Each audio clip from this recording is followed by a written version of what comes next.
Nos últimos dias, uma transcrição foi vazada, detalhando as comunicações entre o submersível Titan, da OceanGate, e sua nave-mãe, o Polar Prince. Essa transcrição não foi verificada por representantes da empresa. Então, não é possível afirmar com certeza sua autenticidade.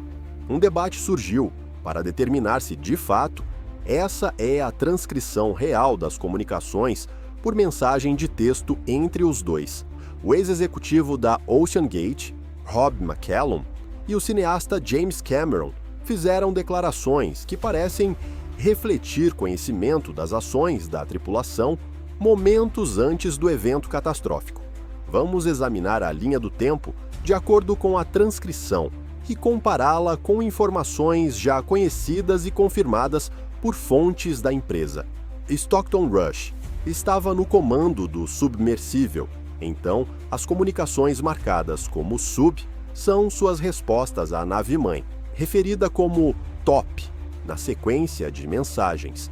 Vou ler as mensagens conforme aparecem na transcrição, mas lembre-se de que estas eram mensagens de texto e não uma gravação de áudio. Clear for descent. Enjoy the ride. Descending now. Launch sequence complete. Ready? All clear. Proceeding. Enjoy the dive, gentlemen. Essa sequência inicial parece condizer com o que foi relatado sobre o horário de início da descida.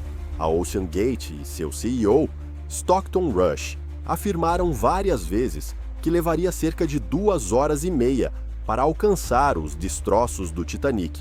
Portanto, a hora de chegada seria estimada por volta das 10 horas e 30 minutos.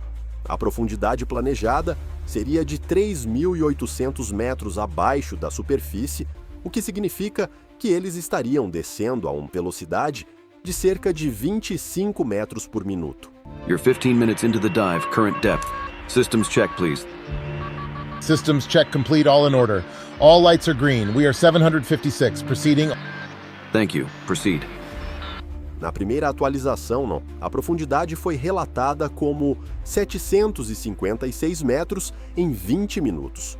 Isso era um pouco mais profundo do que o esperado, mas tudo parecia estar indo bem.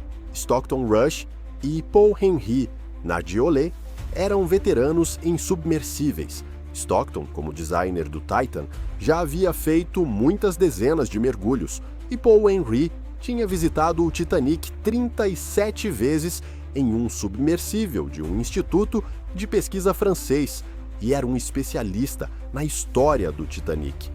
30 minutes in. Update, please. All systems are functioning normally. We're in good shape, continuing our descent as planned. Superb. Proceed. A segunda checagem também parecia padrão.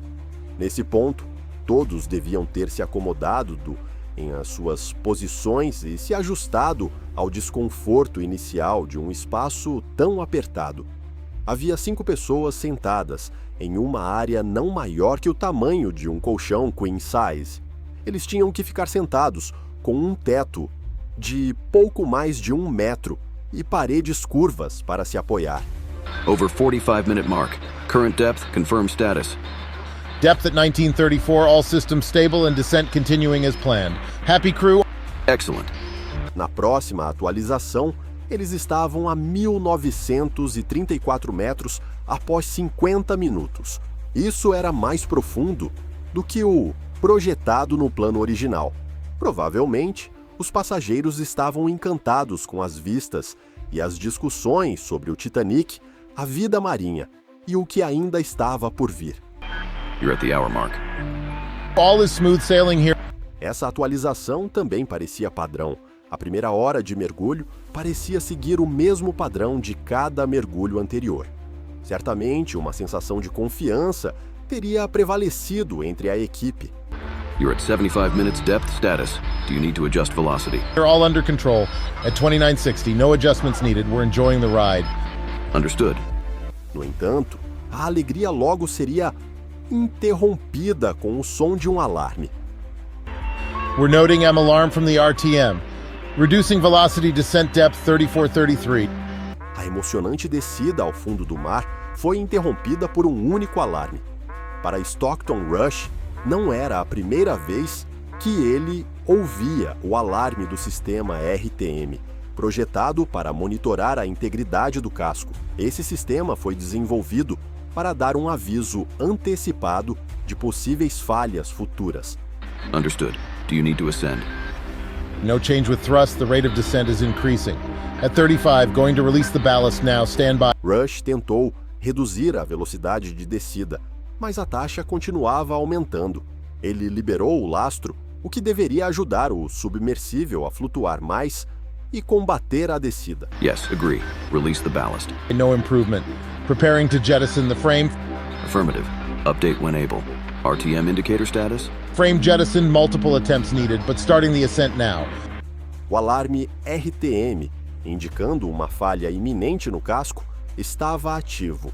Rush tentou de tudo, mas infelizmente, a última mensagem confirmava uma tentativa falha de ascensão, com sons de rachaduras vindos da parte traseira, provavelmente indicando que o casco estava cedendo sob a pressão intensa do oceano. A partir deste ponto, as comunicações começaram a se deteriorar e a situação ficou ainda mais crítica. Multiple attempts? What is your status? RTM indicators, depth, update please when able. Cracking sound at aft.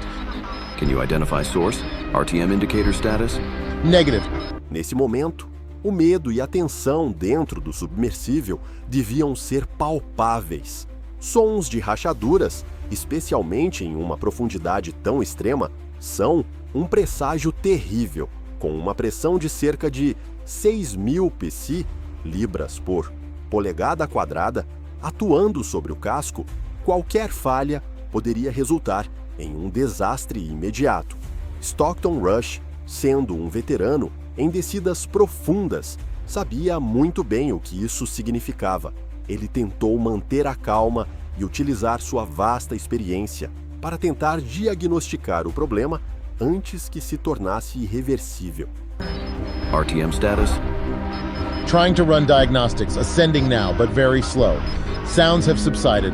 Global RTM alert active, all reds. Aqui fica claro que a equipe estava tentando desesperadamente subir à superfície, mas a ascensão era lenta demais, e os alarmes de falha estrutural no casco estavam ativos. O sistema de monitoramento de integridade do casco, que havia sido projetado para detectar pequenas deformações antes que se tornassem fatais, estava agora dando o pior aviso possível. A estrutura do submersível estava comprometida. Do lado de fora do submersível, na nave-mãe Polar Prince, os membros da tripulação só podiam observar impotentes enquanto recebiam poucas e esparsas atualizações do que estava acontecendo lá embaixo. Understood. Any codes, depth, ascent rate, updates when able, please. Slow ascent in progress, quarter predicted. Unclear why rate is small, no indicator at 3476, aiming for the surface. We are talking it over with the engineer. Stand by. A resposta do submersível foi desconcertante. Mesmo com as tentativas de liberar lastro e a utilização dos propulsores, a taxa de ascensão era muito menor do que deveria ser, e eles ainda estavam a uma profundidade alarmante de 3.476 metros. Algo estava impedindo que o submersível subisse de forma adequada, e agora o tempo se tornava inimigo. Depth and status, please. What's the wattage on upwards thrust? Reading red on the A power bus.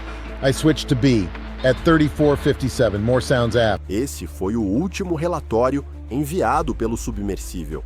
Eles haviam tentado trocar os sistemas de energia na esperança de que fosse apenas uma falha técnica, mas os sons de rachaduras na parte traseira eram uma evidência sinistra de que o problema era muito mais sério. Quando o casco de um submersível de carbono começa a ceder, não há muito que se possa fazer, exceto rezar por uma ascensão rápida o suficiente para aliviar a pressão. A partir desse ponto, as comunicações foram completamente perdidas. A Polar Prince continuou a enviar mensagens desesperada para obter uma resposta, mas o silêncio indicava que algo terrível havia acontecido. Understood. Continue ascent. Talking to Carlos about power bus situation right now. Stand by. We are activating recovery procedures. Carlos is requesting wattage output from Bus B. Status update, please. Velocity of ascent? We're not receiving you. Update, please. Status and depth report. We need you to respond with status and depth. Carlos is requesting wattage update on thrusters. We are unable to read you. We are moving to recovery coordinates. Report if you read. Please respond if you're able. Foram 19 minutos desde o primeiro alarme até a perda completa das comunicações. Nesse curto período, os passageiros a bordo do Titan provavelmente estavam cientes de que sua situação era crítica. O RTM, com seus alertas globais, os sons de rachaduras e a falta de progresso na ascensão indicavam que o submersível estava em apuros. A tragédia foi confirmada mais tarde, quando a empresa informou ao público que perdeu completamente a comunicação com o Titan por volta das 9h45 da manhã. Mais tarde, foi descoberto que o submersível havia sofrido uma implosão catastrófica, resultado da falha do casco em profundidades extremas. Todos os 5 passageiros, incluindo Stockton Rush, Paul Henry Nargeolet, o empresário Hamish Harding e a dupla pai e filho Dawood, não sobreviveram. Ao final desta história, ficamos com mais perguntas do que respostas. O que exatamente causou a falha catastrófica? Poderia ter sido evitado? As investigações certamente continuarão, mas para as famílias e amigos daqueles que se foram, as respostas técnicas não trarão de volta as vidas perdidas, e assim o Titan, que levou seus exploradores às profundezas, agora repousa nas mesmas águas escuras que eles esperavam observar. Uma tragédia que ecoa na história marítima e serve como um lembrete das complexidades e perigos que o oceano profundo ainda guarda.